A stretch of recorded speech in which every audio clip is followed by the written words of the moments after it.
Мэдэж авсан бүхнээ дахин нэг тавтъя. Байнга тавтаж явах нь та нарт хэрэгтэй.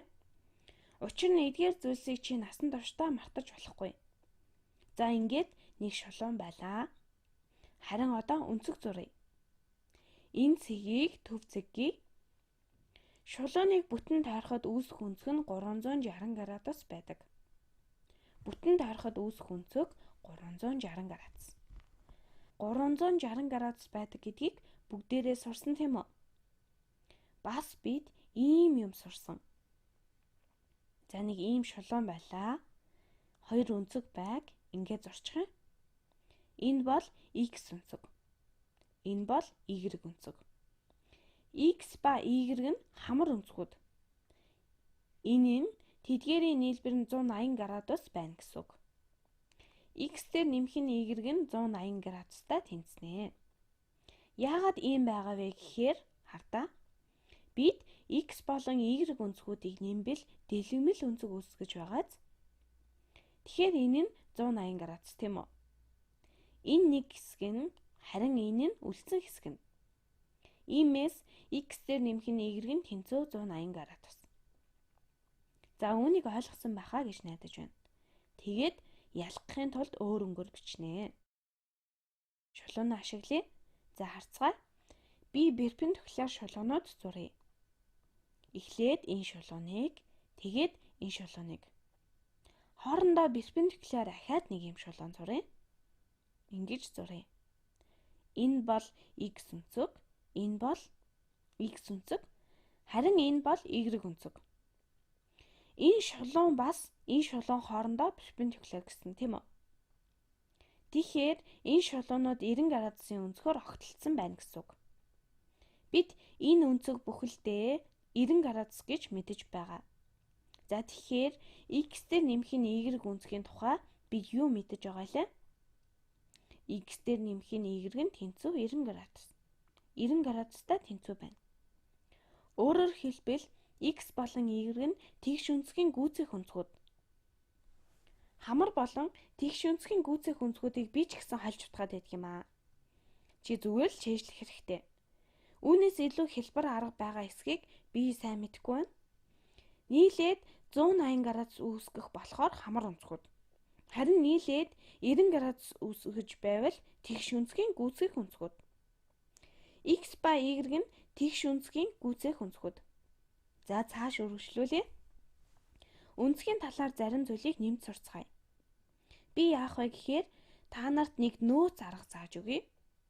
Энэ нөөц аргыг сурчвал та нар ямар ч хэцүү жишээтэй ажиллаж чаддаг болно. Ямартай ч одоохондоо заах зүйлсийг сайн сураад аваарай. Тэгээд хэдийн хичээлийн дараагаар ч юм уу хүндхэн бодлогод бодож эхэлнэ. За тэгэхээр энд бол би хувьсагчд ашиглаж байгаа. Хэрэг та нар хувьсагч гэж бол энд зүгээр л тоонууд орлуулаад тавьж болно. Жишээ нь x нь 30 градус байвал y нь 60 градус байна. Эсвэл энэ тохиолдолд x нь хэд гэмээр юм дээ. За ерөөсө 45 градус байхад y нь 135 градус болно. За би энэ огтлолцсон шулуунуудын хоорондох өнцгүүдийн өөр чанаруудыг авч үзье.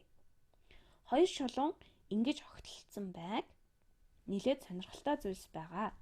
Нэгт та нарт босон өнцөг гэж юу болохыг зааж өгье.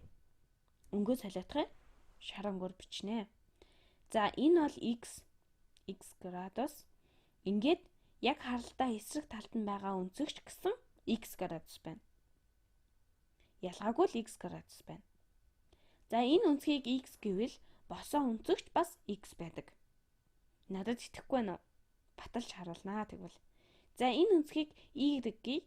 Харин одоо x болон y өнцгүүд тэнцүү гэж би батлая. Бид юу сурсан мэлээ? Энэ өвөө өнцгийг үүнийг z гэе. Тэгэхээр x болон z өнцгүүд ямар хамааралтай вэ? Би ялимгүй өөрөөр зурчихсан байгаа болохоор илэрхий харагдахгүй байж мэдэх юм. Гэхдээ өөр өнгөөр зурж чамд санаа өгье. За тэгэхээр энэ өнцөг бүхэлдээ юу вэ? Энэ шулууны дагуу үүссэн өнцөг байна, тийм үү?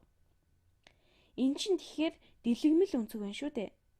Тэгвэл энэ хэдэн градус вэ? 180 градус. Ингээд x өнцөг дээр z өнцгийг нэмэхэд хэд гарах вэ?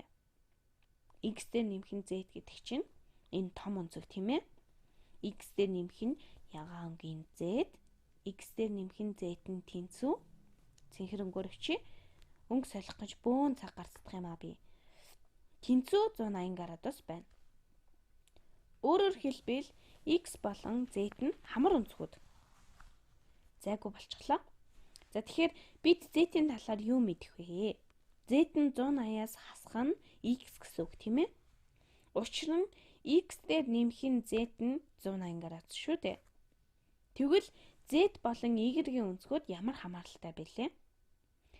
Z болон y нь бас л хамар өнцгүүд байна шүү дээ. Яагаад гэвэл хардаа хэрвээ энэ өнцгийг энд сурвал энэ том өнцгийг хардаа ямар өнцөг вэ? Бас л дэлгэмэл өнцөг байгааз. Энэ удаад энэ шулууныг ашигласан л болохоос биш. Иймээс энэ өнцөг маань 180 градус. Тэгэхээр бид z өнцөг дээр y өнцгийг нэмбэл бас л 180 градус гарна гэдгийг мэдэж байгаа. Тийм биз? Ахиж бичээд явах уу? Z болон y нь бас л хамар өнцгүүд. Дөнгөж саяхан бид z нь 180 градусаас хасах нь x гэдгийг олсон. Тийм үү? Тэгвэл үүнийг энд буцаагаад орлуулъя. Тэгэхээр 180 градусаас хасах нь x нэмэх нь y тэнцүү 180 градус. Энэ тэгштгэлийн хоёр талаас нь 180 градусыг хасчих юм. Тэгээд тэдгээр нь настаад хасах x дээр нэмэх нь y нь тэнцүү тэг болно. Тэгштгэлийн хоёр талд адилхан x-ийг нэмбэл y тэнцүү x гэж гарна. Босоо өнцгүүд тэнцүү гэсэн хэлбэрхэн зүйлийг харуулах гэж их л урт юм боллоо доо. Тэгэхээр x, y нь тэнцүү байна. Та нар баахан шулуунууд зураад огтлцолт нь үүссэн өөр өнцгүүдийн хувьд шалгаад үзвэл үнэмшилтэй байх. Яг адилханаар хэрв энэ өнцөг z юм бол босоо өнцөг нь бас л z байна.